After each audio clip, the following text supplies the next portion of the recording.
کہ اللہ کے نبی حضرت سیدنا ابراہیم علیہ السلام کے والد گرامی کا نام حضرت طارق ہے۔ یہاں یہ بات بڑی قابل توجہ ہے کہ قرآن مجید کے اندر ایک آیت کی وجہ سے لوگ اس کے مفاہیم اور مطالب کو نہ سمجھ سکنے کی وجہ سے حضرت ابراہیم علیہ السلام کے والد کے بارے میں یہ کہتے ہیں کہ ان کے والد کا نام آزر تھا، کیونکہ قرآن میں جگہ جگہ حضرت ابراہیم علیہ السلام ان کو یا ابتے، اے میرے ابا، یہ کہتے ہوئے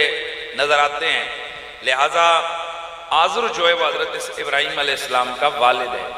حالانکہ ایسا نہیں ہے، بلکہ یہ عربک لینگویج اور بالخصوص قرآن مجید ہی کو جب ہم دیکھتے ہیں تو وہاں لفظ اب کا اطلاق دادے پر بھی ہوتا ہے اور لفظ اب کا اطلاق چچا پر بھی ہوتا ہے۔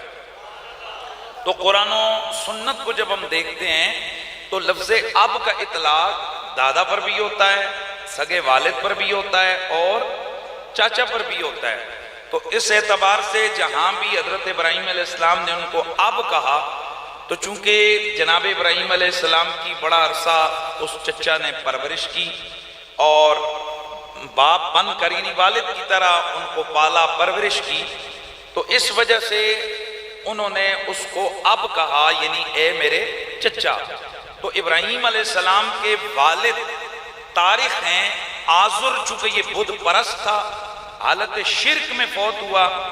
اور جب ہم احادیث مبارکہ دیگر جو بخاری کے اندر اور دیگر حدیث کی کتابوں میں آتی ہیں، جب ہم ان کو دیکھتے ہیں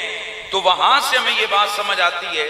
کہ یہ نبی کا والد یعنی بالخصوص حضرت ابراہیم علیہ السلام کا والد جو ہے نا، یہ آزر بت پرست نہیں ہو سکتا۔ اس کی وجہ یہ ہے کہ حضرت ابراہیم علیہ السلام ہمارے نبی پاک کی جد میں سے آتے ہیں، اور میرے نبی رحمت سید کونین نے ارشاد فرمایا، دلائل النبوہ میں علامہ ابو نعیم اس روایت کو لے کر آئے ہیں، سبل الہدی والرشاد میں، تفسیر کبیر میں امام رازی،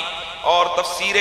اللباب اور فتاوی رملی، تفسیر بحر المحیط اور دیگر بے شمار کتب اہل سنت کے اندر یہ روایت موجود ہے۔ اللہ کے نبی نے فرمایا، لم ازل انقل من اسلاب الطاہرین الی ارحام الطاہرات، کہ میں ہمیشہ پاک پشتوں سے ہی پاک رحموں میں منتقل ہوا ہوں۔ اور ایک اور حدیث حضرت عبداللہ بن عباس اس کے راوی ہیں،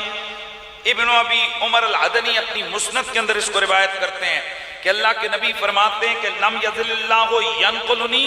من الاسلاب الکریمہ والارحام الطاہرہ حتی اخرجنی من بین ابویہ، کہ ہمیشہ اللہ تعالیٰ نے مجھے عزت اور کرامت والی پشتوں سے پاک رحموں میں منتقل کیا، یہاں تک کہ جناب آدم سے لے کر میں اپنے والدین تک آیا اور میں دنیا میں میری ولادت ہو گئی۔ اور ایک اور روایت ہے جس میں یہ امام ابو نعیم اور امام سیوطی اس حدیث کو لے کر آئے ہیں کہ فرمایا، لم یزل اللہ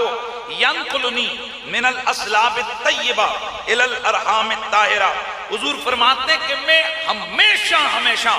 پاک باپوں کی پشتوں سے پاک ماؤں کے رحموں میں منتقل ہوا ہوں۔ اور قرآن کہتا ہے انما المشرکون نجس، مشرک جو ہے نا وہ پاک نہیں ہے، مشرک نجس ہے۔ تو اگر آزر جناب ابراہیم کا والد ہو تو میرے نبی کی جد لگے گی، میرے نبی کی نسب میں آئے گا، اور میرے آقا فرماتے ہیں آدم سے لے کے میرے بابا عبداللہ تک کوئی ایک بھی پلید میری پشت میں نہیں گزرا، تو پھر وہ اگر آزر کو حضرت ابراہیم کا والد مانا جائے تو پھر ماننا پڑے گا وہ مشرک میرے نبی کے نسب میں آیا، اور آقا فرماتے ہیں میں پاک باپوں سے پاک ماؤں میں منتقل ہوا، تو ظاہر ہے مشرک پاک نہیں ہو سکتا، اس لیے ماننا پڑے گا کہ میرے نبی کی جد میں یہ آزر نہیں ہے بلکہ حضرت ابراہیم کا والد طارق ہے۔